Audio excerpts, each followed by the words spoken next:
kunci dari penanaman ini, penanaman hidroponik adalah di kontinuitas dan kualitas itu tadi. Nah, itulah yang membuat melon-melon ini bisa rasanya manis, kemudian bentuknya bagus. Itu kuncinya adalah di precision farming itu tadi. Ternyata pertanian dengan teknologi itu asik banget gitu loh.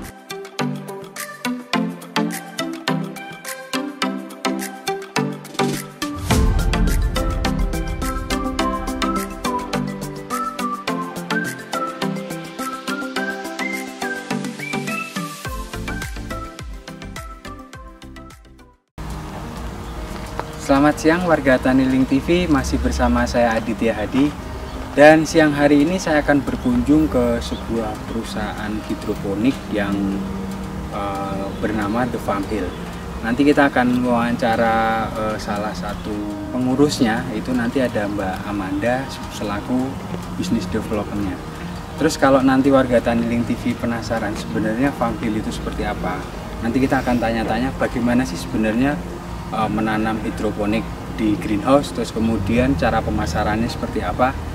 Kalau warga Tani Link TV penasaran, jangan kemana-mana, jangan di skip, ikutin saya.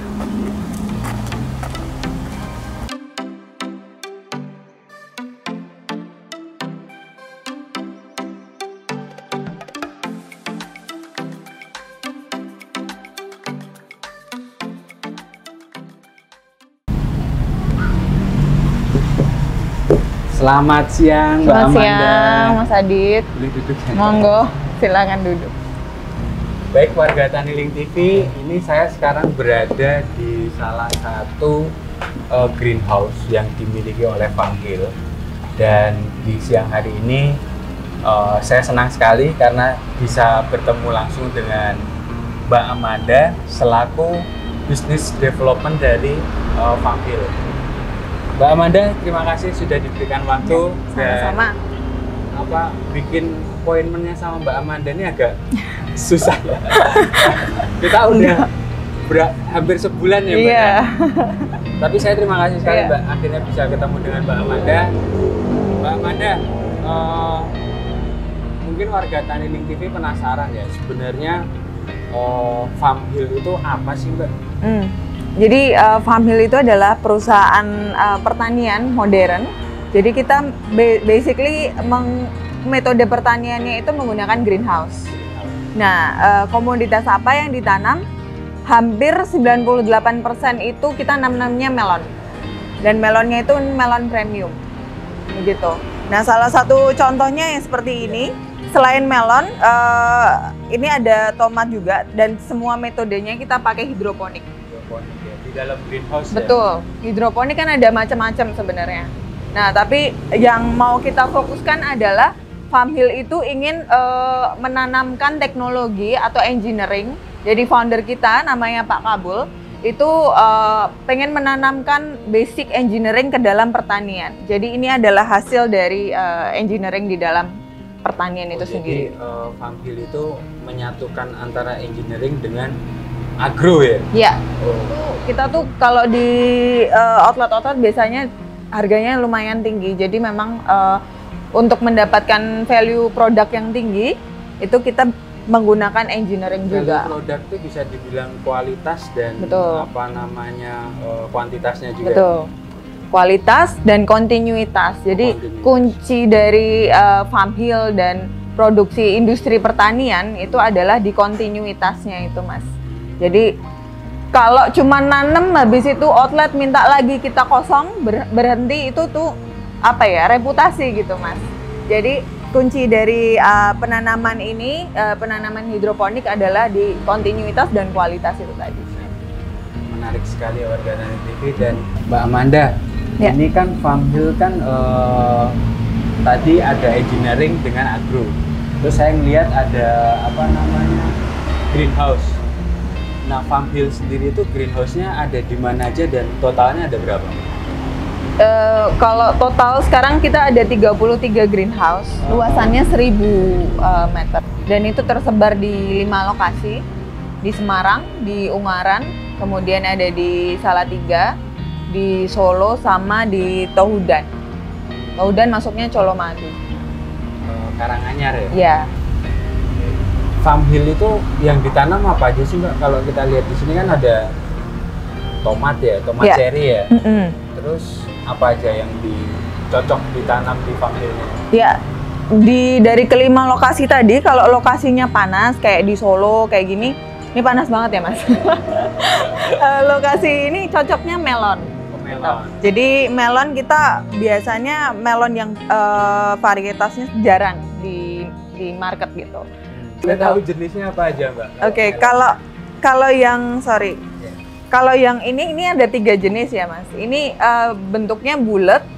Ini sebenarnya kecil-kecil tapi manisnya luar biasa. Beda gitu. Dengan melon-melon yang di pasar itu ya Mbak ya? Besar ya? Nah ini adalah melon yang mini size. Nah yang premium itu sudah diserap semua ke outlet. Nah ini yang mini size ini kita jual biasanya direct ke customer langsung. Kayak gitu. Nah ini ada 3 jenis. Outlet apa mungkin agak besar ya? Oh ya pasti karena kualitasnya premium dan yang ukuran segini biasanya kita paling hanya 5%, sedikit sekali gitu loh. Yang betul. Hanya dari segi kualitas saja yang berbeda. Dari ukuran. Ya? Ini ada 3 jenis Mas. Daisy, terus ini pearl yang agak lebih memanjang, sama yang ini itu green eagle. Ini melon paling tua di Farm Hill. Gitu. Jarang dengar ya kita. Iya gitu. Siap. Itu melon ya, itu yang di dataran rendah. Iya betul. Terus ada tomat. Kalau di Salatiga agak lebih tinggi lagi. Itu ada tomat sama strawberry, kita juga ada. Sama sayur-sayuran. Jadi kita ada produk salad juga. Sayurnya itu kita langsung nanam di situ. Jadi bentuk udah salad. Betul, udah ada dressingnya dan itu yang jadi favorit nih. Beberapa hari kosong terus nggak dapet kita. Laris sekali kalau saladnya. Mbak Amanda, ini saya juga penasaran ya, kalau bertani itu kan tadi udah disebut juga sih sebenarnya ada yang konvensional, tapi kalau Farm Hill engineering dengan agro jadikan satu. Itu beda nggak sih Mbak sama dengan greenhouse yang lain gitu? Kalau di sini ini Mas, sistem irigasinya kita terpusat. Satu tandon itu misalnya ada ruangan khusus yang untuk irigasi. Kemudian di dalam juga kita presisi. Jadi pertanian presisi atau yang ukurannya EC-nya misalnya, kalau nutrisi itu kan ada EC, ada pH-nya juga. Itu tuh semua sudah diatur sedemikian rupa sama petani kita di sini gitu. Jadi masuk itu sudah takarannya, pupuknya itu sudah presisi gitu. Nah itulah yang membuat melon-melon ini bisa rasanya manis, kemudian bentuknya bagus. Itu kuncinya adalah di precision farming itu tadi. Berarti melonnya rasanya seperti apa tuh kalau diatur bener-bener bisa ya Mbak? Maksudnya tingkat kemanisannya? Bisa. Mantap. Jadi bedanya sama melon-melon konvensional adalah pertama karena kita greenhouse, kita bisa panen terus nih. Satu tahun itu bisa 4,5 kali. Iya. Jadi kalau misalnya di luar greenhouse itu banyak memang petani-petani yang gagal panen karena hujan, nggak bisa sustain gitu. Jadi kalau greenhouse ini dia bisa membuat produksi itu jalan terus, siklusnya continue. Itu kunci dari industri pertanian. Kemudian yang kedua adalah kualitas kita jaga, kita bisa ngatur mau kemanisannya seberapa. Itu kuncinya adalah di nutrisinya, gitu Mas. Kemudian dengan climate yang cocok, tidak terkena hama dari luar, karena itu adalah yang paling ngerusak sih sebenarnya. Hama ya. Betul. Tadi kan udah diceritakan tentang precision agriculture-nya, terus kemudian engineering dengan agronya. Ini yang bikin kita penasaran nih, produknya kan kualitas pastilah ya, nggak diragukan lagi. Masarkannya itu gimana Mbak? Biasanya dipasarkan kemana? Iya. Karena positioning market kita dan produk kita berhasil mencapai kualitas yang bagus, sayang banget dong kalau dipasarkan cuma di pasar tradisional misalnya yang harganya yang kita tahu tidak terlalu tinggi gitu. Nah jadi kita target atau segmen market yang kita tuju adalah di premium memang. Jadi kita produknya yang premium masuknya di Jakarta. Hampir semua toko buah di Jakarta seperti All Fresh, Total Buah, Duta Buah, kemudian hampir semuanya lah. Itu kita sudah masuk gitu untuk ke sana. Kemudian Surabaya gitu. Jadi memang marketnya memang segmented gitu di Jakarta dan Surabaya. Karena harganya juga pasti premium juga ya. Betul. Tapi waktu itu kita juga pernah ikut fair di Abu Dhabi sama Singapura. Sebenarnya udah ada permintaan gitu dari negara tersebut gitu. Ekspor.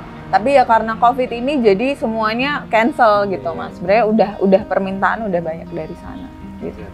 Itu caranya gimana sih Mbak kok bisa kayak gitu? Mungkin warga Tanggiling TV juga pengen tahu ya apa caranya bisa supply apa ke supermarket itu gimana? Kalau dulu awalnya Pak Kabul nanem aja gitu, nanem sayur gitu. Kayak petani biasa lah. Betul. Ya, tapi pada akhirnya karena beliau tekun menjalani bisnisnya sampai bangun greenhouse, nah akhirnya banyak yang malah mendatangi Pak Kabul gitu. Jadi dari toko-toko tersebut, mulai dari toko yang belum terlalu besar ya gitu, itu mendatangi Pak Kabul minta disuplai. Terus akhirnya karena nanamnya kemudian melon dan melon ini kualitasnya bagus, waktu itu kita nanam melon Korea, melon chamoy. Nah akhirnya berhasil manis, kita coba untuk targetkan ke ekspatriat dari Korea gitu. Nah ekspatriat dari Korea di Jakarta itu kemana sih biasanya belinya gitu. Nah itu di toko-toko besar gitu, di outlet-outlet ini. Jadi Pak Kabul mencoba bawa sampel gitu dengan tim marketing sampel, kemudian menjelaskan, mengedukasi customer atau tokonya ini bahwa produk kita itu hidroponik betul. Jadi kuncinya itu ada di edukasi customer sama membawa ya produknya, kuncinya di itu. Kalau cuman gembar-gembor ini produknya gini-gini tapi pas dirasain pahit misalnya gitu, itu nggak akan percaya. Jadi kalau outlet lebih kepada pasti kita bawa sampel, itu pasti harus di awal-awal itu jangan pelit sampel lah untuk customer, dan juga confident Mas. Kalau kata Pak Kabul, confident. Percaya diri. Betul, ya? Percaya diri. Waktu saya coba jajaki market Jakarta waktu itu juga namanya open outlet ya. Jadi ketika kita bawa sampel, misalnya gedor outlet untuk ngambil produk kita, itu juga harus confident bahwa ini produk kita bagus. Silakan dicoba. Kita potong di situ sama buyernya. Jadi kita bawa katalog nih, gitu. Produknya apa, terus sama dicobain. Jadi edukasi sama benar-benar kualitas dan confident itu tadi.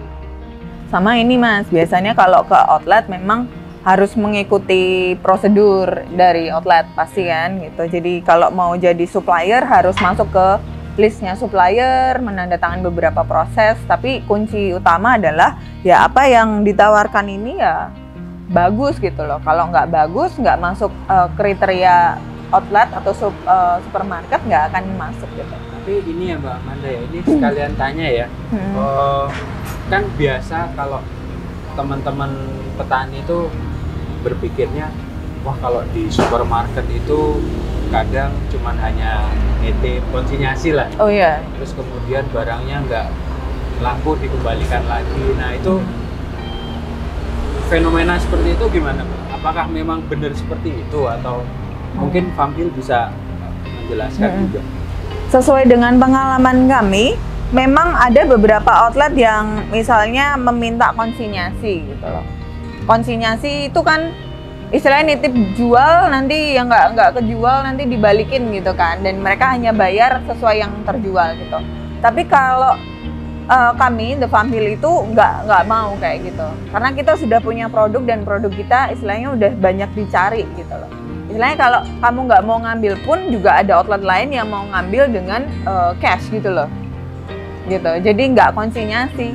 berapapun yang kita kirim ya itu yang mereka beli gitu. Mau nanti di outlet terjual atau enggak ya itu urusan mereka gitu.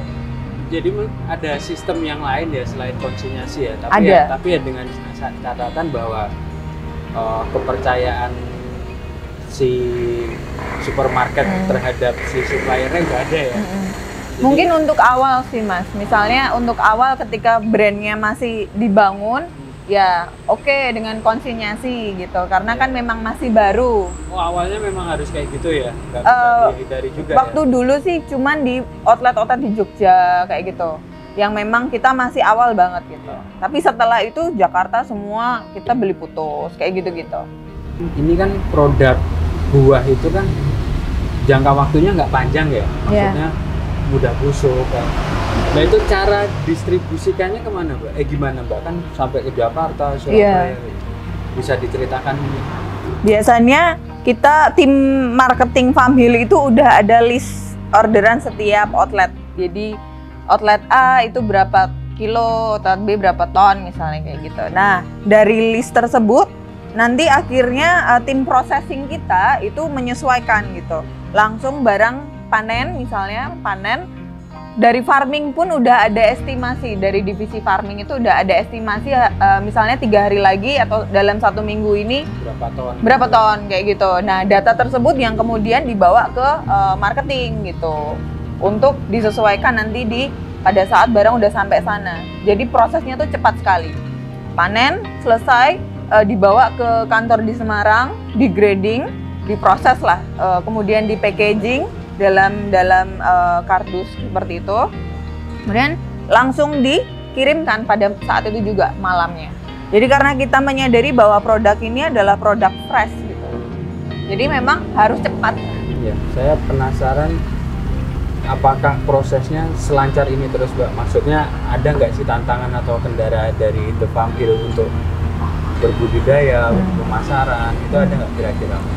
Banyak Mas, tetap ada ya? Tetap ada gitu. Jadi tidak apa seindah. Jadi bisnis itu pasti ada up and down gitu loh. Termasuk dalam proses pengiriman ke customer kita yang notabene adalah customernya premium gitu kan, high class istilahnya ya.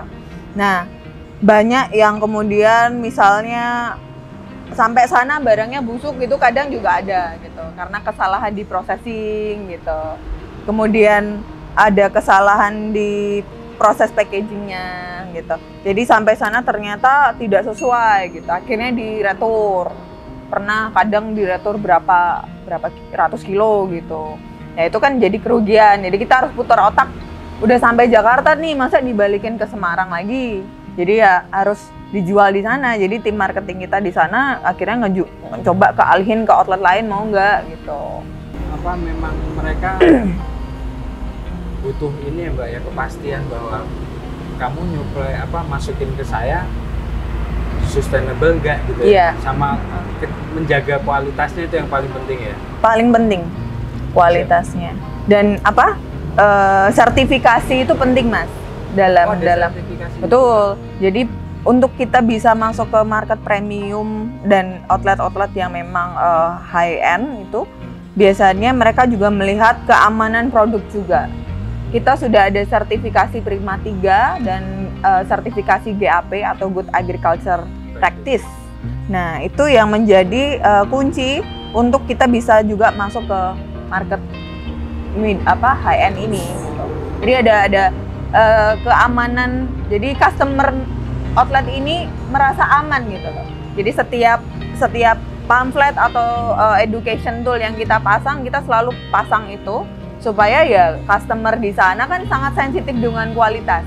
Bedanya kalau market Jawa Tengah itu mungkin adalah sensitif dengan harga, tapi kalau di Jakarta, Surabaya itu kualitas yang penting harganya bagus, kualitasnya bagus, tapi harga mereka nggak terlalu sensitif gitu loh. Nah, jadi produk family ini udah sertifikasi. Ada keamanan? Maaf, saya boleh lihat ya Mbak? Iya. Ada keamanan untuk si konsumen memakan itu udah ada sertifikasinya itu? Betul. Ya? Mau boleh dibuka ya Mbak? Puasa nggak Mas? Puasa. produknya Ini memang- tomat cherry. Ini tomat cherry ya? Iya. Ini kita sudah sampai Bali, market Bali ini tomat cherry. Jakarta juga. Ini greenhouse semua ya, Mbak? Greenhouse semua. Hidroponik ya? Hidroponik. Mantap. Kalau warga Taniling TV pengen tahu lebih lanjut tentang Farm Hill, The Farm Hill ya? Ya. Itu gimana, Mbak? Bisa nggak sih warga Taniling TV kerjasama dengan The Farm Hill kayak? Bisa banget. Jadi selain kita hidroponik, kami juga membuka training sebenarnya, Mas. Training, tapi karena sekarang tuh lagi pandemi ya. Jadi biasanya kami nerima training dari beberapa pihak gitu, misalnya dari perbankan kayak gitu. Tapi secara daring gitu, jadi nggak bisa langsung. Biasanya kalau dulu ada program pelatihan juga, Langsung praktek di langsung greenhouse praktek juga gitu. Biasanya yang di Salatiga, cuman kan sekarang lagi pandemi. Kita juga jarang nerima tamu kayak gitu. Tapi selain training atau pelatihan, kita juga biasanya kalau memang tertarik dengan mau punya greenhouse juga, itu nanti bisa menghubungi saya sebagai business development. Biasanya punya lahan di mana, nanti kita survei lahannya, kemudian ya kita kerjasama gitu. Jadi kita tuh sebenarnya masih butuh membangun banyak sekali greenhouse untuk mencukupi demand yang gitu, Mas. belum terpenuhi Betul. tadi itu ya. Jadi kita sangat membuka kesempatan untuk teman-teman yang pengen bekerja sama dengan Farm Hill membangun greenhouse. Seperti itu. Jadi warga Taniling TV nanti kalau pengen punya greenhouse sendiri, mungkin bisa kerjasama dengan Farm Hill ya, Mbak? Betul. Karena kita hulu hilir, jadi kita bangun greenhouse-nya, kita budidayanya, kita pelatihannya, sampai penjualannya. Jadi pasarnya ya. Pasarnya kita udah ada semua. Siap. Berarti nanti boleh taruh nomornya Farm Hill di deskripsi ya, Mbak ya? Ada sosial media sama websitenya. Sosial medianya apa, Mbak? At the Farm Hill. Instagram? Ya, Instagram, Facebook. Siap. Baik, Mbak Amanda, terus kemudian kedepannya sebenarnya Farm Hill itu rencananya apa, Mbak? Apakah sudah kita udah punya pasar yang besar, terus cukup lah gitu? Apakah ada impian lagi ke depan dari Farm Hill?